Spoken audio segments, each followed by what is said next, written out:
Time for another witchy book review. Ooh, what book? Christopher Penczak's The Witch's Shield.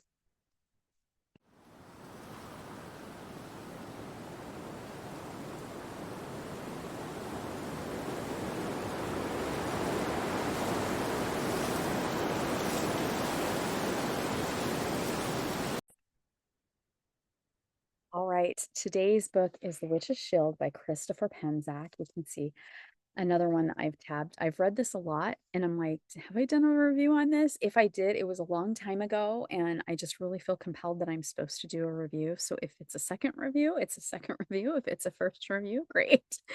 Um, so this is a great book. So personally, I think that Christopher Penczak has really paved the way for a lot of witches and has provided so much wonderful information for us. So I've actually had this book for a really long time.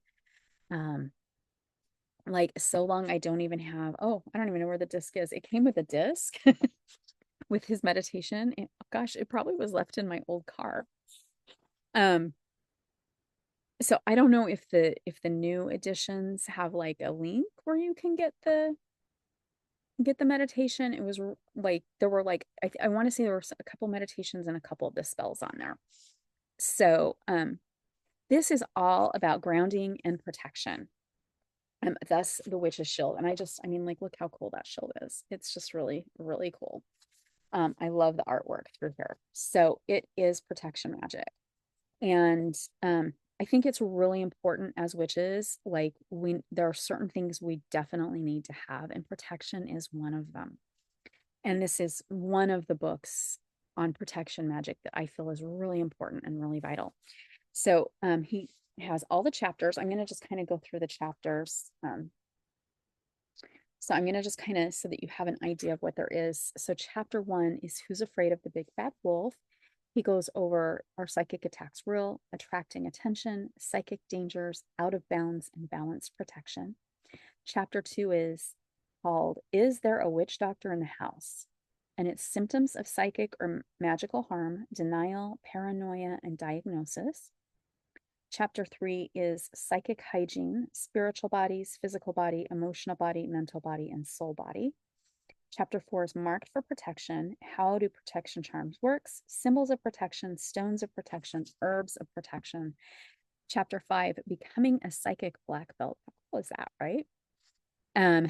Elemental approach to psychic defense, grounding techniques, boundaries, protection shield techniques, mental flexibility, direct action, spirit, and compassionate defense. Chapter 6, somebody's watching me. This is evocation, angels, power animals, deities of protection, guardian nature spirits, and banishing unwanted spirits. Chapter 7 is banishing, bindings, and bottles, casting a magic circle, the right time, prevention magic, herbal protection, amulets, wards, guardian beacon spell, direct action magic, banishing spells, binding spells, counter magic, revenge, retribution, and curses, justified anger, and making your own magic. And then chapter 8, the nature of true evil and divine. And he talks about good and evil and the divine in all nature, and then ends it with the bibliography and the index. So this is really, really good. So I know I have a lot of people that come to me and they're like, oh, somebody put a curse on me. There are people that do curses. The odds are very, very slim. You have to have like so much energy and do so much.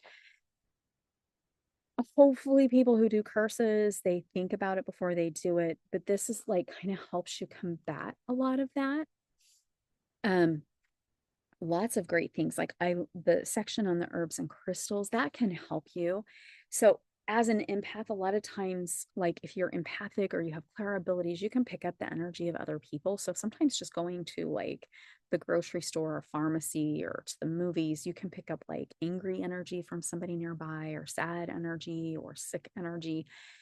And we need basic protection magic for that. That's why like it's good to have talismans or crystals or little herb satchels with you. And he goes into that. There's a section with binding spells. I have a lot of pages marked, so we might as well go. Oh, wards. I loved this. This section wards your house. The reason I like that is like we need to have protection in our house. And I know like when my son was a teenager, he would sometimes get really cranky. And it is a teenage thing, but for some reason his was like a lot worse than my other kids.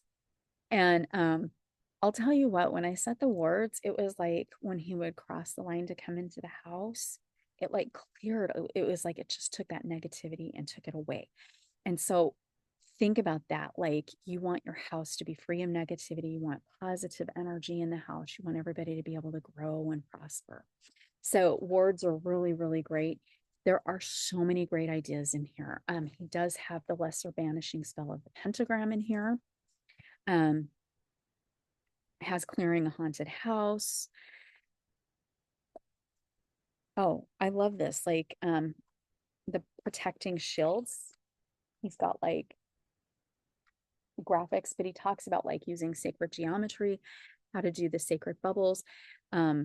Like light bubbles, you can have like violet light bubbles, white light bubbles to help protect you. So this is like a must, like there's so many must-haves, but protection we need to have. I think that like in the order that I've kind of adapted from all of my learning is we need to be grounded. We need to shield ourselves with protection, and then we're ready to go. You throw in there like meditation and some other things that are really important. So I would say grounding, meditation, and protection are really important. Especially like with this, like I see like social media posts a lot, or sometimes I go on spiritual panels, and some people like I'm in an area in my spiritual path where I'm healing. I'm not 100% healed, but I'm beyond like the darkness of the trauma. And I'll see people who maybe they might be in their darkness. And sometimes it's hard because you can pick up on that energy. I will tell you what, a lot of the shielding he talks about in the book is so important to know. And you can adapt anything. So if something he gives you're like, wow, this resonates with me, but I don't like how he's doing it, you can change it to fit how you need it to be. Same thing with words. So keep that in mind. But there's so much great information. I mean, it's not like a super big book, but there's so much information. It's literally when you take out the index and the bibliography, it is 191 pages, but this is a ton of information. So this is one. There's a couple on shielding and protection magic. This is one that I highly, highly recommend. Christopher Penczak is very like he writes really well too, so it's really easy to read. Well, I'm not going to say it's easy to read. It's because he flows, so it's like beautifully written. So must have 5 stars. I should say 5 cauldrons. I'm giving it 5 cauldrons. I'm going to have to do that from now on when I do book reviews. I'm going to give cauldrons instead of stars. Because hey, we're witches, right? We need to have cauldrons instead of stars. So enjoy this book. If you love this book, try to get it from a local bookstore, from a local metaphysical shop, a local witchcraft shop, or a cult shop. So let's support our community. And as always, please don't forget to give me a thumbs up or a heart wherever you're watching me. Don't forget to follow and subscribe so that you can get more information. And as always, blessed be and namaste.